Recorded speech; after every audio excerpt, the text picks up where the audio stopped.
अस्सलाम वालेकुम। शाम के 6 बज रहे हैं, आप देख रहे हैं CNBC तेज। मैं हूं बुशरा हक और मैं हूं शहजाद खान। नजर डालते हैं हेडलाइंस पर। फिल्म फेस सेविंग में तेजाब गर्दी का शिकार रुखसाना को कुछ ना मिला, घर वालों ने भी निकाला। शर्मीन उबैद ने इल्जामात को मुस्तरद कर दिया। लाहौर के इलाके हरबंसपुरा में पुल गिरा, करप्शन का पोल खुला।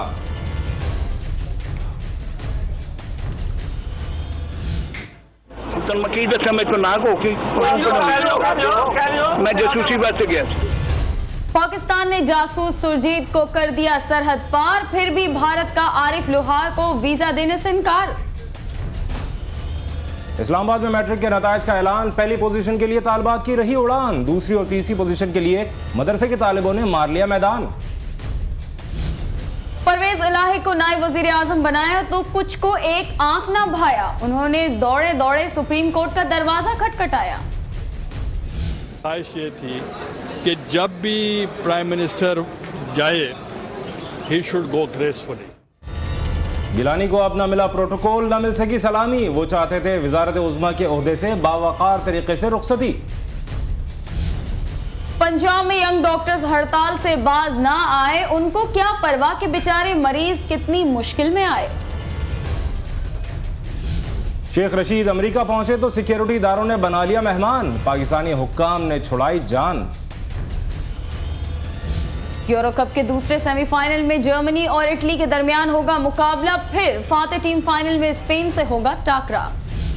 और लंदन का आशिक अपनी महबूबा की आवाज सुनकर होश में आ गया।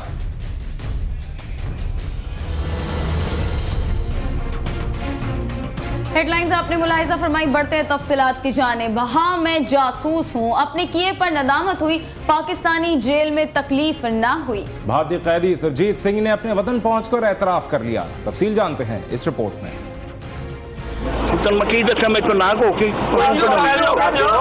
मैं जासूसी बात से गया।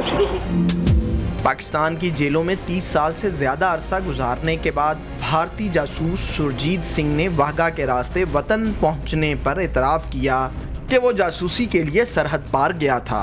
भारतीय सरजमीन पर सहाफियों से बातचीत करते हुए इससे पहले कि वो मजीद तफसीलात बताता, सिक्योरिटी एहलकार उसे अपने साथ ले गए, लेकिन उसने ये ज़रूर कहा कि हुकूमत के खिलाफ मुझसे कुछ मत पूछो। वाघा सरहद पर सहाफ़ियों से गुफ्तगू में उसने इतराफ़ किया कि पाकिस्तानी जेलों में भारतीय कैदियों के साथ अच्छा सलूक किया जाता है। ਜਿਹੜਾ सलूक मेरे ਨਾਲ ਕੀਤਾ ਇੱਥੇ ਪਾਕਿस्तानियों ने वो बहुत मशहूर है, मैं बहुत अच्छा किया, हद तो ज़्यादा अच्छा किया सारे कैदियों ने साडे नाल। सुरजीत के अहले खाना ने सुरजीत की रिहाई पर अपनी खुशी को कुछ यूं बयान किया। मुश्किलें तो मैं इतनी बयान नहीं कर सकता, जितनी मुश्किलें चली हमारी माता जी निकलने को पाला और बड़ी दुख तकलीफ चले, तो मैंने कितना दुख कर। आप कितने साल के थे, कुछ याद है? मैं 2-2.5 साल का था। आपको कुछ भी याद नहीं है? कुछ आज पहली बार 31 साल बाद अपने पिता के दर्शन करूंगा तो बहुत खुश हूं। सुरजीत सिंह को जासूसी के इल्जाम में गिरफ्तार किया गया था और उसे फांसी की सजा सुनाई गई थी, जिसे 1989 में उम्र कैद में तब्दील कर दिया गया था। पाकिस्तान ने तो सुरजीत को कर दिया सरहद पार, लेकिन भारत ने पाकिस्तानी गुलकार आरिफ लोहार को वीजा देने से कर दिया इनकार। बॉलीवुड के मशहूर अदाकार और प्रोड्यूसर सैफ अली खान ने अपनी नई फिल्म कॉकटेल की म्यूजिक की लॉन्च की तैयारी मुकम्मल कर ली। इस फिल्म के म्यूजिक में पाकिस्तान से नामवर लोक फनकारों को शिरकत की दावत दी गई थी, जिनमें आरिफ लोहार का नाम सर फहरिस्त है। ताहम नामालूम वजूहात की बिना पर आरिफ लोहार को अभी तक वीजा नहीं मिल सका। ये कहना मुश्किल है कि सैफ अली खान की आने वाली फिल्म कॉकटेल में आरिफ लोहार अपने फन का जादू जगा सकेंगे या नहीं।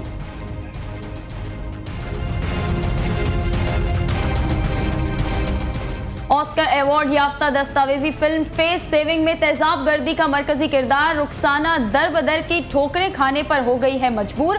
उनका कहना है कि फिल्म प्रोड्यूसर शर्मीन उबैद ने उनसे किए वादे वफा ना किए, इस पर वो करने जा रही हैं उनके खिलाफ कानूनी चाराजोई। इस बारे में मजीद जानते हैं अपने नुमाइंदे आमिर इकबाल से। आमिर, बताइएगा कि इस वक्त रुखसाना और उनके वकील के साथ मौजूद हैं, आप क्या कहना है उनका? जी बिल्कुल, रुखसाना जो शर्मीन उबैद की जो मरकजी किरदार थी, जिसकी वजह से उन्होंने ऑस्कर अवार्ड भी जीता, न सिर्फ कौमी बल्कि बैनुल अक़वामी शोहरत की हामिल हुई।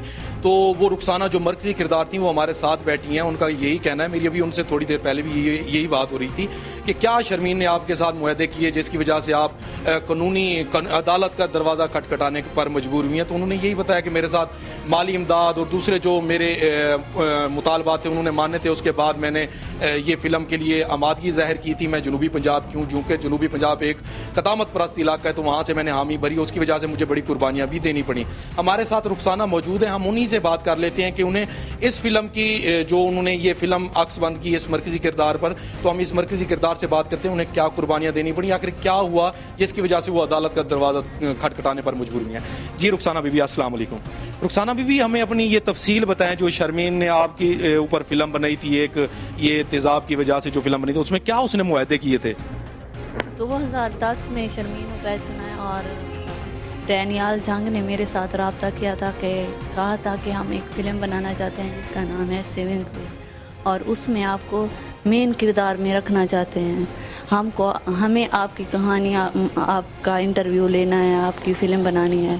तो उन्होंने मेरे साथ ये वादे किए थे कि आपको हम 30 लाख रुपए देंगे आपके बच्चों के मुस्तकबिल के लिए, और आपकी सर्जरी भी कराएंगे, मुल्तान शहर में आपका 5 मरले का मकान भी लेकर देंगे। तो मैं आमादा हो गई। तो मेरा मियाँ के साथ मेरी सुलह हो गई थी, मैंने अपने बच्चों की खातिर उससे सुलह कर ली थी और अपने घर में रह रही थी। और इलाज के लिए इन्होंने मुझे इदारा ASF एसिड सर्वाइवर फाउंडेशन में इस्लामाबाद भेजा। वहाँ मेरा एक ऑपरेशन हुआ, सरकारी अस्पताल में ऑपरेशन हुआ था, और रहना खाना पीना उधर इदारे में था। तो वहाँ ये फ़िल्म बनाते रहे हैं, और एक दिन मौका मिला, पता नहीं कोई वजह होगी, मेरे मियाँ को जेल मेरा मियाँ गया हुआ था, और वहाँ से पता चला कि ये इसका मियाँ जेल गया हुआ है। तो ये इधर मेरे गांव में आ गए। मैंने उनको गांव में मना किया हुआ था कि मेरे गांव में ना बनाएं, क्योंकि मैं अपने मियाँ के साथ नहीं बीबी, ये जो आपने फिल्म बनाई अपने मियाँ को, इसके बारे में आपके मियाँ को पता था कि नहीं था? नहीं पता था, क्योंकि मैं अपने मियाँ से सुलह कर चुकी थी और मैं अपनी बेहतरी, अपने इलाज के लिए ये बनवा रही थी। मेरी मजबूरी थी, तो मैंने हाँ कर दी थी, क्योंकि मैं खुद बेहतर होना चाहती थी। जैसे पहले 2 महीने जो आपको इस्लामाबाद रखा गया, उस दौरान आपकी फैमिली, मियाँ या किसी को आपसे मिलने दिया या कोई रब्ता करने दिया, शर्मीन वगैरह? नहीं, किसी को रब्ता नहीं। मेरे मियाँ फ़ोन करते रहे, आने के लिए कहते रहे, ना मेरे मियाँ से बात कराते थे ना मेरे बच्चों से बात कराते थे। एक छोटा बच्चा मेरे साथ था, 6 माह का था वो। बाकी बच्चे जब बीमार थे उनसे भी बात नहीं होने देते थे। 2 माह में मुझे ऑस्कर रिवार्ड लेने के बाद उधर इदारे में रखा इस्लामाबाद, और बाद में जब मैं उधर से आ गई तो इधर शर्मैन ने मेरे साथ रब्ता किया कि मैं आपको दे रही हूँ, जो आपके वादे किए हैं मैंने वो पूरे करती हूँ, आज नहीं तो कल नहीं तो आज। फिर वो अमेरिका चली गई, गैर मुल्क चली गई, महीना उधर रही है। फिर वापस आने पर मैंने उनसे रब्ता किया कि आप मेरे वादे पूरे करें।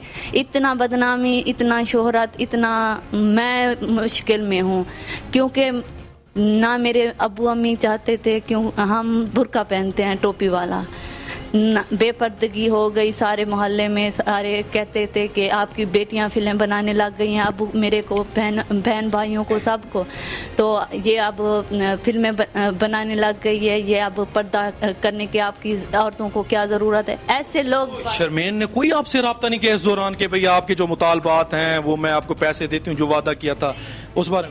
मैंने कहा है कि मुझे पैसे भी दें और मेरी सर्जरी भी करवाएं और मकान भी ले दें। तो उसने कहा कि 10 लाख रुपए ले लें, आप चुप हो जाएं। मैंने कहा नहीं, आपने तो उस वक्त मुझे 30 लाख का कहा था, इलाज के लिए भी कहा था, मकान के लिए भी कहा था। तो मकान लेने के लिए कि मकान लेके दे रही हूँ। उसकी सेक्रेटरी ही ना आई थी मेरे पास, मैं अपने गांव में थी, उधर से मुझे लेकर इधर मुल्तान में ले आए और कासिम बेला में मुझे एक मकान दिखाया, और उसके बदले में मेरे से खाली कागज़ पर, सफ़ेद कागज़ पर अंगूठे और सैन लगवाना चाहते थे। तो तो मैंने कहा इस पर तहरीर कर दो कि क्या क्या लिखा है, मैं पढ़ूँ, अपने वकील से पढ़वाऊँ, तो मैं साइन करके देने के लिए तैयार हूँ। तो उन्होंने कहा नहीं ऐसे लगा दो, तो फिर मैंने नहीं लगाया, फिर वो वापस चले गए। फिर मैंने उनसे रब्ता किया कि आपने मेरे साथ वादे किए थे, तो मेरी ऐसी ज़िंदगी है, ना मैं इधर की रही हूँ ना उधर की रही हूँ, तो आप अब क्या कर रहे हैं? तो आप वो हमारे कागज़ों पर अंगूठे लगा देंगी तो फिर हम करेंगे, वरना नहीं देंगे। तो अब आपने अदालत का दरवाज़ा क्यों खटखटाया है? यही है कि उधर माँ बाप ने भी मुझसे ताल्लुक तोड़ लिया है, ना कोई रिश्तेदार मुझे अपने घर आने देता है कि आप ये है कि बदमाशियाँ करने लग गई हो। हमारे इलाके में तो आप जानते हैं, और मेरे मियाँ ने गैरत के नाम पर मुझे घर से निकाल दिया कि मैं अब तुम्हें नहीं रखना चाहता। तो अब आप किधर रह रही हैं? पहले ऐसे दर बदर की ठोकरें खा रही थी, तो अब आप तनवीर हुसैन के पास रह रही हूँ। इन्होंने अब मुझे कुछ दिन के लिए रखा हुआ है।